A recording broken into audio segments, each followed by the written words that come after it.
This is group three presentation of My Baby Rides the Short Bus.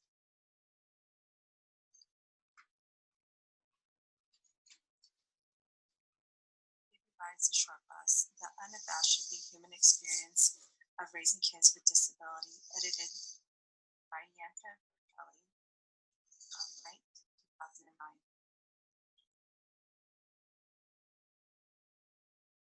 Our group roles were Elena Evans as facilitator and monitor, Pam Boots was the note taker, Sidel Green was the timekeeper, and Shelby Torgerson was the content relator.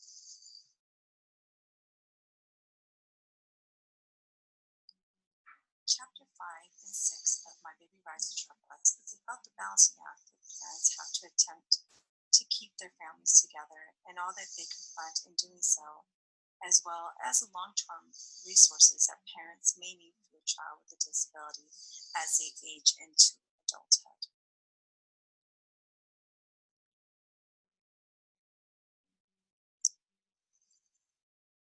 This chapter mostly communicated about the familial struggles that parents go through in regards to the effects of siblings with their child with a disability, the unwanted judgments and advice from the external world, legal complications, also the feeling of a lack of external social support, as well as also dealing with families with diverse identities. We wanted to look at how EI professionals can help when it comes to managing and supporting families with diverse identities. We will use our good listening skills and sensitive interviewing techniques while we are in our meetings, as suggested in Raver and Shelby's. We will also look at the effects of siblings by trying to include the siblings and other family members during visits, help families during strategy development that encourage interaction between siblings. This is also detailed in the Raver and Shelby's book. We also want to support the families by providing them information about support groups, inclusive social environments, and inclusive childcare and educational resources.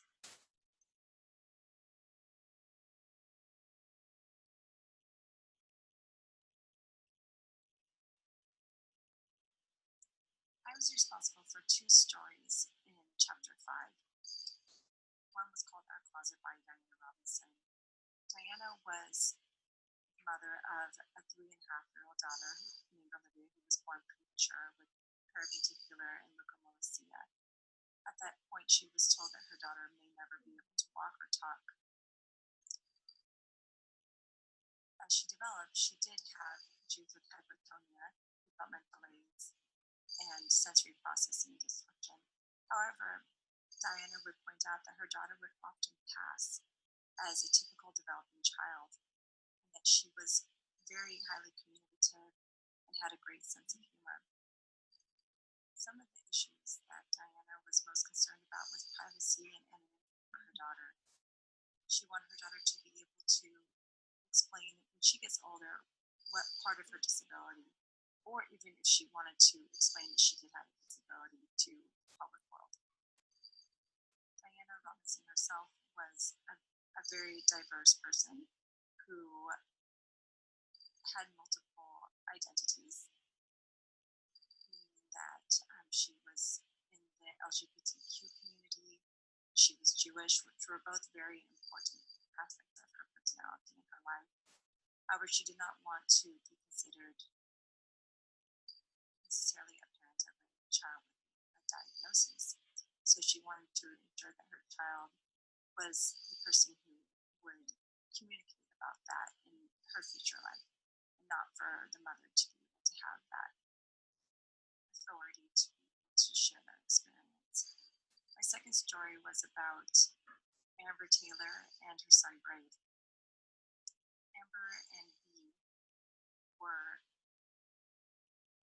two parents who adopted a child with Down syndrome. also had a very distinct identity as well. Amber and B are part of the LGBT community, and Amber herself is African American. And these two key components of our identity was very important for her. She was also a young mother of this child who was disabled and an adopted mother as well. I decided to create an echo map from the story in this book to the best of my ability.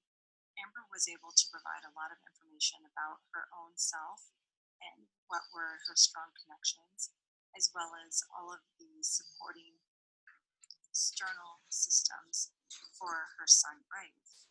She did not, however, provide very much detail about her wife's life or experience or friends.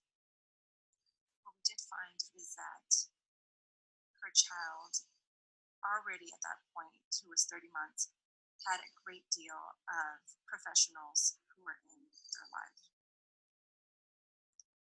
She complained about certain people that were highly judgmental or critical, or would say things about why she shouldn't have adopted Brave, or what she was thinking about adopting a child with Down syndrome.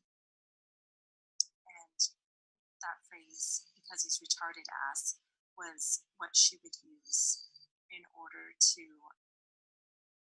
get people to understand that they were communicating with a person who understood quite well what was happening in her own life and in the life of her child, and that she did not need to be continuously judged or ill-advised by people. Both stories state what it means to be parents of children with disabilities, as well as parents of children who are typically developed. Both of these families experienced issues around ensuring that their children were functioning properly within their family, as well as their typical developing child getting to have an experience with both their professionals and with their sibling.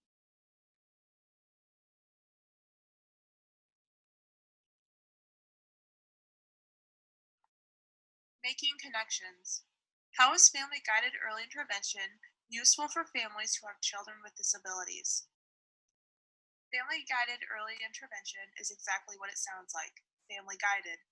The service provider's main focus is to reinforce the idea that care providers are the experts on their family's routines and activities, and that they are the primary source of information regarding how their child interacts, communicates, moves, plays, and solves problems in his or her daily life.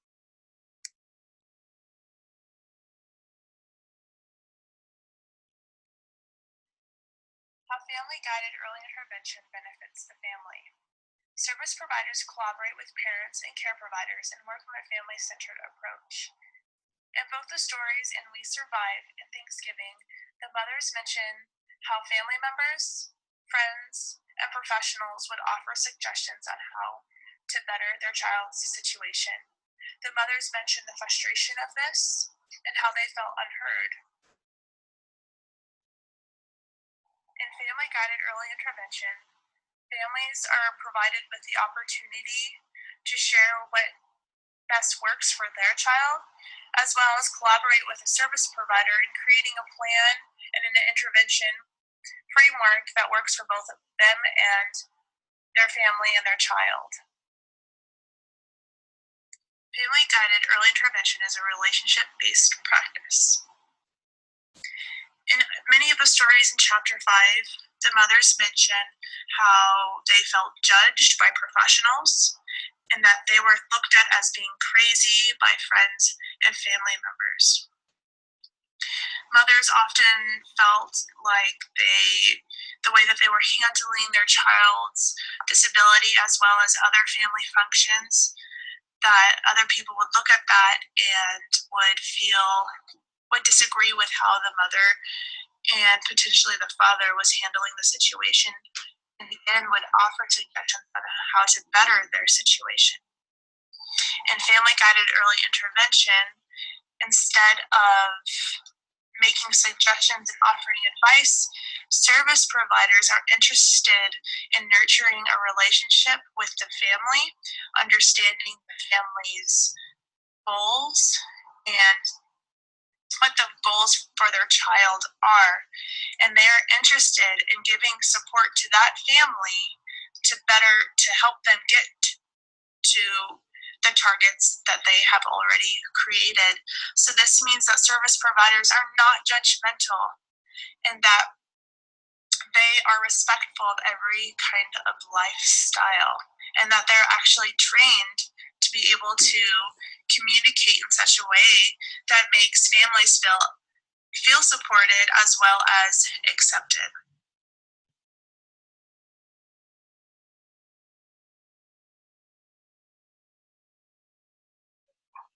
How can parents support the siblings of children with special needs? In both stories, taking the first step and this is what love looks like, the neurotypical siblings are caught in the middle of wanting to help their siblings with a disability while also trying to get the attention and support they need from their parents. By promoting a strong family relationship, the parents and children can talk openly about issues that the family might be facing, as well as any misunderstandings. The attitudes of parents are so important because the parents are the children's role models, and their attitudes about the sibling's diagnosis will affect how the children see their sibling with special needs. One of the characters, Maya, in the story, This Is What Love Looks Like, goes out of her way to make sure that all of her brother Zion's needs are met, almost to the point of being a parent for him. The true mother is so exhausted after spending years trying to find the cause of her son's disability that when she finally regains her energy, she realizes she has neglected her only daughter. If this family were to get the services they needed, then I believe that the service providers would help Zion and Maya to reestablish their roles as siblings, as well as helping them to develop the strong bonds that they once had.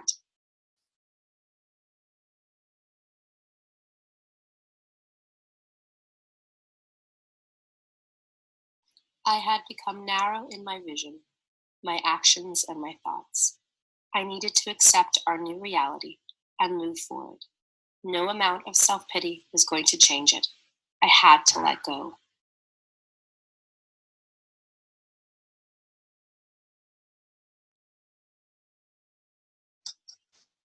Chapter 6 is about self-help resources and trust funds. Chapter 6 of My Baby Rides the Short Bus is about a self-help and the land of advice. Parents who have a child with a disability are continuously being told and advised to do this, don't do that. You should try this. Why didn't you? You could have. And the list goes on and on. Parents feel the need to try everything in their power for their children, and they don't want another parent to go through the same thing. So, of course, you think they should share all the information, right? But it's hard for parents to choose what they share with others, but in reality, they should be sharing it all.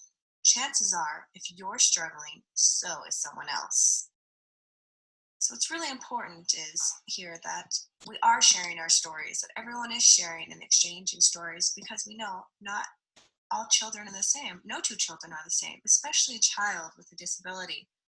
They're all struggling, we're all struggling, facing different difficulties. One thing works, one thing doesn't. But the best and most important thing is that we share our stories and that we connect and communicate with others to know that we're not the only ones struggling.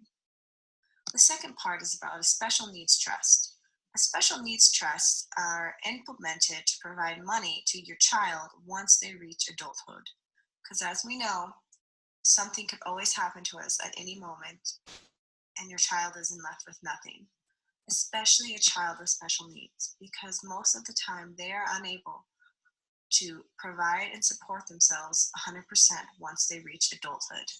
And this will put in a plan that can help them out if something were to happen in the future.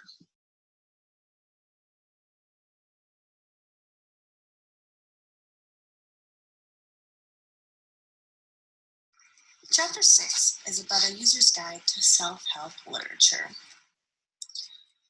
So when it comes to looking at things, what we can do, or what we can find for self-help, it can be a video, it can be a vlog, it can be a YouTube channel, a magazine, an article, a book, anything. There's so many sources available for us now to get this information.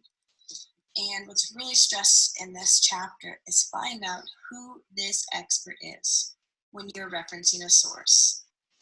Who is this person? Are they a doctor? Are they a real doctor? Do they just call themselves a doctor?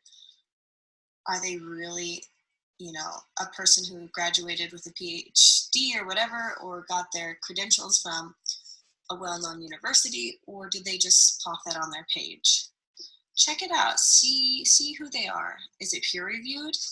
Where did this source come from? So really, when you're trying to help yourself even more and research who this expert is. This is really important when it comes to interventions, especially interventions. You need to look before you leap. Because as we know, as a parent with a child with a disability, you've probably already tried so many things and you're getting to the point where you're desperate. But you can't just try anything. You need to research a little bit. Because a lot of what's out there, the self-help literature, it's rubbish. And it's just really out there for that person to make a couple bucks and basically tell you what you're not doing right and how you should be doing things. And that's not helpful, nor does it help your self-esteem when you're trying to find answers for your child. So really look before you leap. There's a saying, it won't hurt my child or my family versus, but it might help. So it won't hurt my child or my family, and it might help versus it might hurt, but it ought to help. You don't want to hurt your child for something that might work.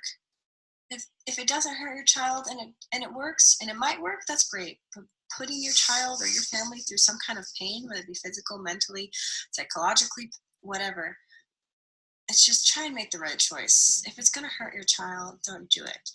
Except, when it comes to things like physical therapy, is that going to help your child in the long run? Yes, of course, because it's proven. It's proven to help children, and not just children, everyone, of whatever their needs are for physical therapy. At the time, it might physically hurt them or cause them pain or discomfort, but physical therapy is proven to work in a million different ways. But something else that you might get, especially hurting could be financially. Are you going to buy this special thing because it'll help your child? No way. Unless it did help someone with a friend, there is no miracle cure for your child, unless it is something like cancer. There are ways and things to do for a child with cancer that have been proven to help. Of course, it doesn't help 100% of the kids, but there are things you can try for many people or children with cancer that has worked, but it doesn't always work. But that's different with a child with a disability, because as we know, every child is different. There are no two children that are the same, especially with a disability. So this whole miracle cure thing doesn't quite fit in, because if there were a miracle cure, we would know about it. We would already know that there was some magical pill that just took away autism and all of the struggles that the kids face. So it's not there. Well, we haven't found it yet. It kind of goes with the saying of no pain, no gain. It doesn't work here. It might work in the gym. You don't need to hurt your child or your family or your society or whatever it is. You don't need to hurt to gain any kind of positive benefit or positive result. again, like I said, with therapy, that's kind of different, that helps. If you can't walk at first and then by the end of the year your child is working, but it did cause them discomfort, that's proven it works. But these other things, no pain, no gain, it doesn't work. And it also goes with, like I said in the beginning, these are product pitches and consultants in disguise. Most of the time, they're trying to sell you something. Whatever it is. It's all natural. It's natural. It's got a secret formula. It's from somewhere else. It's from exotic island in Bali. It's really them trying to sell you something in some glorified way. So this kind of also goes back, well, not kind of, it really goes back to research. What is it? Because really, if there was some kind of product that would cure all, we'd already know about it. But there are things that could help and benefit your child. Doesn't mean it's going to improve whatever it is that they're trying to improve 100%, but it could help, and it could help you, and it could help your child. So really, go and do your research, find out what you can, and give it a try. But just be wary, because as we know, you, the parents, the kid with a disability, you're the real experts. You know what's going on. You don't always know what's going on, and you might feel lost at times, but you, at the end of the day, know what's best for your child, and it's best to just use your best judgment and your gut feeling, and do go out of your way to try things. But if it just doesn't sound right, or it's too good to be true, probably it's because it is too good to be true. So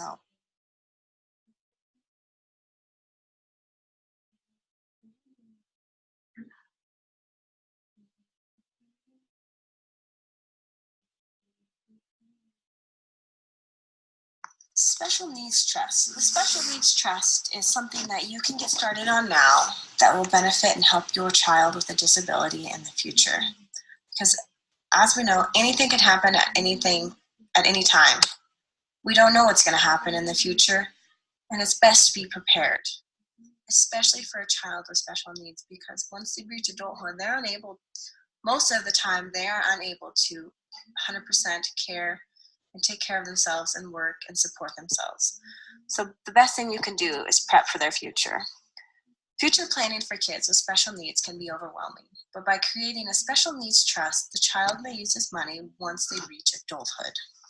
So it's not to be used before they reach 18. So why is it important? Because you want to be able to provide for your child in case something does happen to you.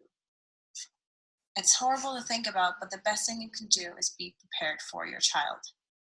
So this money, what can it be spent on? It is not for basic needs. Basically, the best way to look at it is if you can use food stamps, you cannot use your special needs trust. So most children or people with special needs, they receive statewide services, federal services, city services, things like housing and rent and food and things like that.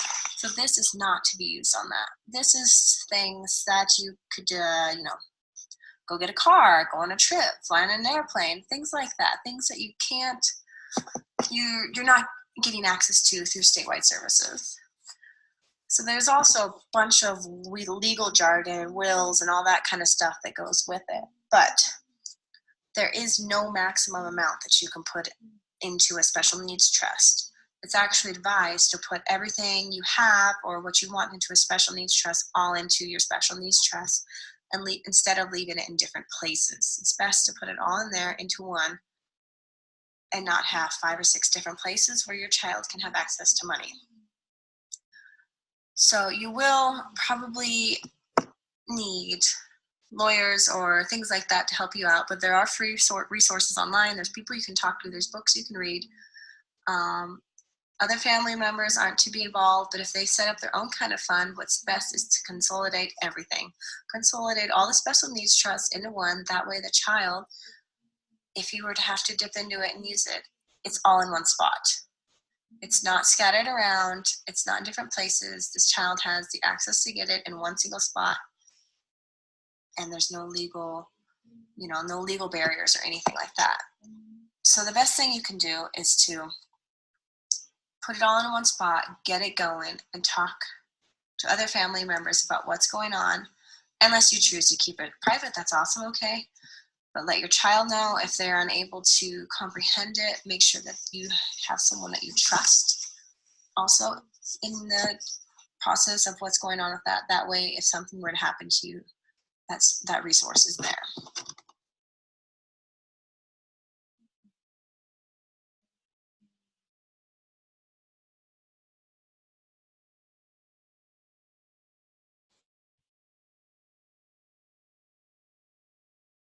Book Club number 3 is a very supportive and collaborative group. As soon as we were assigned to our groups, we organized a WhatsApp messaging group right away.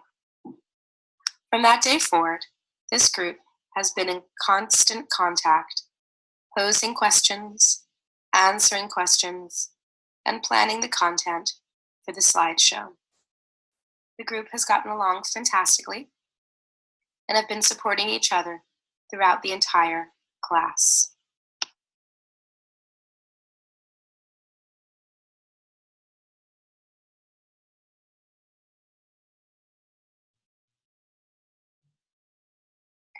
Bibliography: Bartelli, Yantra, et al., My Baby Rides the Short Bus, The Unabashedly Human Experience of Raising Kids with Disabilities. Fernwood Publishing, 2009. Raver, Sharon A., and Dana C. Childress. Family-Centered Early Intervention, Supporting Infants and Toddlers in Natural Environments. Paul H. Brooks Publishing Company, 2015. Snow, Katie. Disability is Natural. Revolutionary Common Sense for Raising Successful Children with Disabilities. 3rd edition. Amazon. Amazon, 31 July 2013.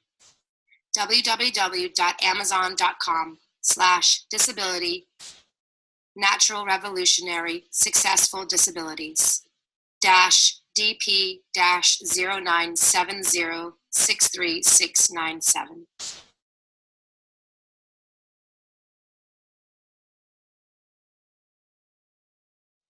Thank you so much for watching our presentation. We hope you've enjoyed it. Have a wonderful day.